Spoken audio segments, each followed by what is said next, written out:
नमस्कार, अल्लाह बोल टीवी देख रहे हैं आप। मैं हूं आपके साथ प्रियंका। देखिए, बिहार में अब सभी सार्वजनिक स्थानों पर अश्लील गाने नहीं बजेंगे, अब उस पर सख्ती की जाएगी। जी हां, राज्य के उप मुख्यमंत्री और बिहार के गृह मंत्री सम्राट चौधरी ने ये बड़ा ऐलान किया है।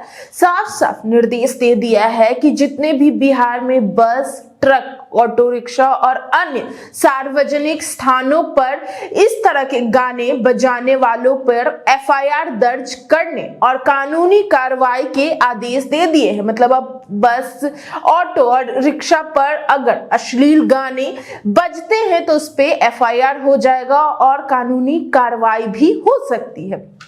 अगर उनके इस आदेश का उल्लंघन करने पर जेल तक की सजा हो सकती है। तो अश्लील गाने बजाने वाले हो जाए सावधान। डिप्टी सीएम ने साफ साफ कह दिया है कि किसी भी भाषा, चाहे वो भोजपुरी हो, मगही हो, मैथिली हो या अन्य कोई भी भाषा हो, जिसमें अश्लीलता फैलाने वाले गाने को बर्दाश्त नहीं किया जाएगा। उन्होंने कहा है कि ऐसे गाने समाज में गलत संदेश देते हैं और खास तौर पर बच्चों की मानसिकता पर नकारात्मक असर डालते हैं। लाजमी बात है कि हम लोग भी चलते हैं रोड पे और ऑटो रिक्शा में, जिस तरीके से अश्लीलता वाले गाने बजते हैं उस पे आजकल के बच्चे की मानसिकता पर नकारात्मक असर पड़ता है। महिलाओं की गरिमा और बच्चों की सोच पर किस तरीके से असर पड़ता है, उसको लेकर सम्राट चौधरी ने कहा है कि अश्लील गानों से न केवल सामाजिक माहौल खराब होता है,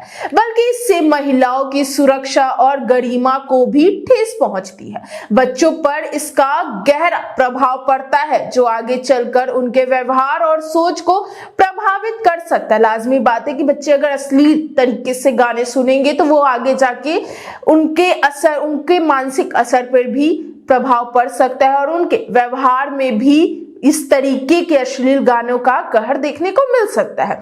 तो उन्होंने साफ साफ दो टूक कह दिया है कि सार्वजनिक स्थानों पर किसी भी कीमत पर ये इस तरीके के अश्लील गाने स्वीकार नहीं किए जाएंगे। इस फैसले को प्रभावी ढंग से लागू करने के लिए गृह विभाग ने राज्य के सभी जिलों में विशेष पुलिस अभियान चलाने का भी निर्देश दिया है। मतलब इस अभियान के तहत अगर कहीं भी बस, ऑटो रिक्शा पे अगर ये गाने सुनाई देते हैं तो पुलिस तुरंत ही एक्शन लेगी। पुलिस को सार्वजनिक स्थानों, भीड़ भाड़ वाले इलाकों और यात्री वाहनों में अश्लील गाने बजाने वाले पर तुरंत कार्रवाई करने को साफ साफ निर्देश दे दिया है सम्राट चौधरी ने। और सरकार के इस कदम को समाज में सकारात्मक माहौल बनाने और महिलाओं, बच्चों की सुरक्षा की दिशा में एक अहम पहल माना जा रहा है। हालांकि सम्राट चौधरी का ये जो बड़ा ऐलान है ये कितना सफल होता है ये देखना दिलचस्प होगा। इन सबको लेकर आपकी क्या राय है हमें कमेंट बॉक्स में बताएं। फिलहाल इस पेशकश में इतना ही। आगे की खबर देखने के लिए बने रहे हल्ला बोल टीवी के साथ। धन्यवाद।